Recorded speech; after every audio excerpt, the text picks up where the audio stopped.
నీ జీవితంలో నువ్వు మనుషుల వైపు చూడొద్దు. ఏ భక్తుడి వైపు చూడాల్సిన పని లేదు. ఏ ప్రవక్త వైపు చూడాల్సిన పని లేదు. ఏ ధర్మశాస్త్ర బోధకుడి వైపు చూడాల్సిన పని లేదు. అలా చూడకూడదు. అది చూస్తే విగ్రహారాధన అవుతుంది. జాగ్రత్త. చాలామంది ఈ లోకంలో క్రైస్తవులే దేవుణ్ణి చూడడం మానేసి వాళ్ళ సంఘ నాయకుడినో లేక ఒక సహవాస నాయకుడినో చూస్తూ ఈయనే మా గురువు, ఈయనే నేను ఫాలో అవుతూ వస్తాను, ఈయన మాట అంటేనే నాకు వేదం అని వాళ్ళకి ఒక మాటలో చెప్పాలంటే వ్యక్తి పూజ చేసే వాళ్ళలాగా ఉంటున్నారు. ఏమంటున్నాము ఇది? వ్యక్తి పూజ అంటే వ్యక్తుల్ని ఆరాధించేవాళ్ళు, ఆ సంఘం యొక్క సహవాస నాయకులను ఆరాధించేవాళ్ళు చాలామంది ఉన్నారు. అట్లా చేస్తున్నామంటే మనం ఏం చేస్తున్నాం? దేవుణ్ణి కాకుండా ఆ మధ్యవర్తులుగా ఉన్న వ్యక్తుల్ని ఆరాధిస్తున్నాం అన్నమాట. జాగ్రత్త. ఇది ఇక్కడే కాదండి, ప్రతి సహవాసంలోని ఎట్లాగే జరుగుతుంది. కొన్ని చోట్ల యేసుక్రీస్తుని ఎన్ని మాటలన్నా వాళ్ళకి ఇబ్బంది ఏం కాదు, వాళ్ళు అసలు ఏం పట్టించుకోరు. వాళ్ళకి తెలియక అనుకుంటారులేండి అని వదిలేస్తారు. కానీ వాళ్ళ సహవాస నాయకుడిని కానీ అక్కడ ఎవరినైనా ఒక మాట అంటే చాలు ఇక లెగుస్తారు, ఇంకెంత ఎత్తున లెగుస్తారు. మరి అంత రోషం, అంత పౌరుషం యేసుక్రీస్తు గురించి మాట్లాడినప్పుడు ఎందుకు రాదు? ఎందుకంటే వాళ్ళ నాయకుడు కాదుగా యేసుక్రీస్తు, వాళ్ళ నాయకుడు ఈయన కదా. కాబట్టి ఈయన అంటే మాత్రం రోషం పొడుచుకొస్తుంది, కానీ యేసు ప్రభువుని అంటే మాత్రం రోషం ఏమి రాదు. వీళ్ళకి తెలియక అనుకున్నారులేండి, వాళ్ళకేం తెలుసులేండి అని వదిలేస్తారు. మరి అదే నీ సహవాస నాయకుడు అన్నప్పుడు అదే మనసు ఎందుకు రాదు.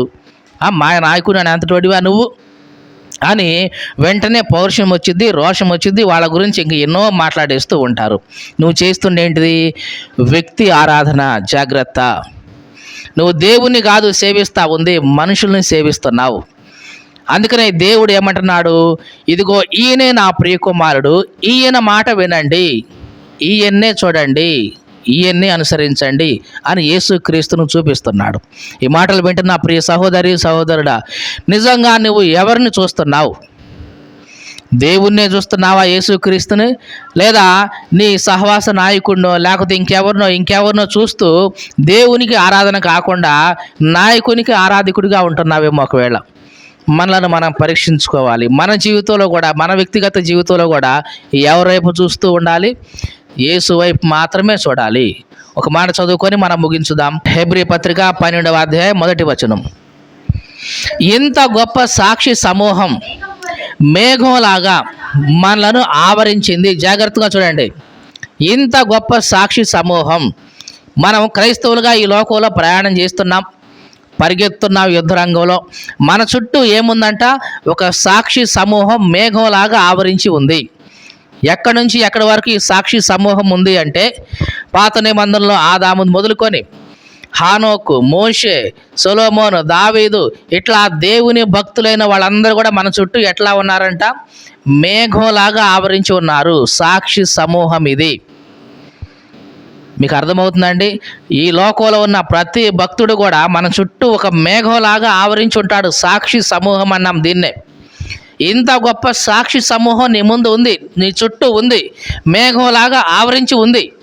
ప్రతి ఒక్కరిని ఇట్లా చూస్తే చాలు, ఇదిగో ఈ సేవకుడు ఇట్లా నడిచాడు, ఇలా చూస్తే ఈ సేవకుడు ఇట్లా నడుచుకున్నాడు, ఈ సేవకుడు ఇట్లా నడుచుకున్నాడు. వీళ్ళందరూ కూడా మన చుట్టూ ఎట్లా ఉన్నారంట? మేఘంలాగా కమ్ముకొని ఉన్నారు. అయితే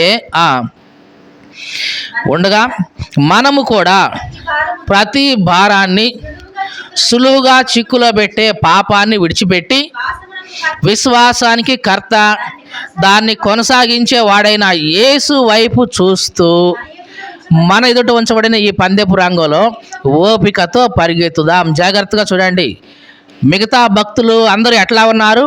మేఘంలాగా చుట్టూ ఆవరించి ఉన్నారు, సాక్షి సమూహం లాగా. అయితే నువ్వు ఎవరిని చూడాలి? ఎవరిని చూస్తూ వెళ్ళాలి? యేసు వైపు చూస్తూ నీ పరుగు పందెంలో, నీ పోరాటంలో ముందుకు కొనసాగాలి. సాక్షి సమూహం ఉన్నారు, అప్పుడప్పుడు చూస్తుంటావు వాళ్ళ వైపు. కానీ ఎల్లప్పుడూ ఎవరి వైపు నీ దృష్టి ఉండాలి? యేసు వైపు మాత్రమే ఉండాలి. మరి మిగతా వాళ్ళు ఏందండి? వాళ్ళు నీ చుట్టూ ఉన్న సాక్షి సమూహం. వాళ్ళ దగ్గర నుంచి నువ్వు ఇన్స్పిరేషన్ నేర్చుకుంటావు. వాక్యం నేర్చుకుంటావు, బోధ నేర్చుకుంటావు, మంచిదే. కానీ నువ్వు అనుసరించాల్సింది, చూడాల్సింది ఎవరిని? అల్టిమేట్గా యేసు వైపు మాత్రమే చూస్తూ ఇదిగో నీ యుద్ధ రంగంలో, నీ పోరాటంలో ముందుకు కొనసాగాలి. కానీ చాలామంది చేస్తూ ఉంది ఏంటంటే యేసు వైపు చూడడం లేదు, ఆ సాక్షి సమూహంలో ఒకళ్ళ వైపు మాత్రమే చూసుకుంటూ అటే బోధామని చూస్తున్నారు. ఇది చేస్తుంది పొరపాటు. భక్తులందరూ కూడా ఉన్నారు నీ చుట్టూ సాక్షి సమూహంగా. వాళ్ళ ద్వారా నువ్వు ఎన్నో నేర్చుకుంటావు, పాఠాలు, గుణపాఠాలు నేర్చుకొని ఎవరిని చూస్తూ ముందుకెళ్ళాలి? యేసును చూస్తూ నీ ముందుకెళ్ళాలి. అంతేగాని ఆ సాక్షి సమూహంలో ఒక వ్యక్తిని నువ్వు పట్టుకొని నేను వాళ్ళనే చూస్తాను, ఇక మిగతా వాళ్ళని చూడను, యేసు ప్రభు నాకు అవసరం లేదు, ఆయన మాత్రమే చాలనుకుంటే జాగ్రత్త, నువ్వు చేస్తుంది తప్పు. యేసు వైపు మాత్రమే నువ్వు చూడాలి. మిగతా వాళ్ళందరూ ఉన్నారు నీకు సాక్షి సమూహంగా, నిన్ను ధైర్యపరచడానికి, ఇదిగో నిన్ను కష్టం వస్తే ఓదార్చడానికి, లేకుంటే ఇదిగో నువ్వు ఇబ్బందులు ఉన్నప్పుడు ఇదిగో వాళ్ళ నడవడిక చూసి నువ్వు ప్రేరేపించబడతావు. ఇదిగో వీళ్ళు ఇట్లా బ్రతికారు దేవుని కోసం, నేను కూడా బ్రతకాలి. ఇట్లాగే వీళ్ళందరూ కూడా నిన్ను ధైర్యపరిచేవాళ్ళు, నిన్ను వెన్ను తట్టేవాళ్ళు. కానీ అల్టిమేట్గా నీ గోలు, నీ రీచ్ ఎక్కడ ఉండాలంటే యేసు వైపు మాత్రమే ఉండాలి. ఎప్పుడైతే ఎట్లా నడుచుకున్నావో నీవు నీ జీవితంలో అద్భుతంగా ఉంటావు, దేవుని కొరకు మండుతూ ప్రకాశిస్తూ ఉంటావు. అట్లాంటి జీవితం దేవుడు మనకందరికీ అనుగ్రహించును గాక.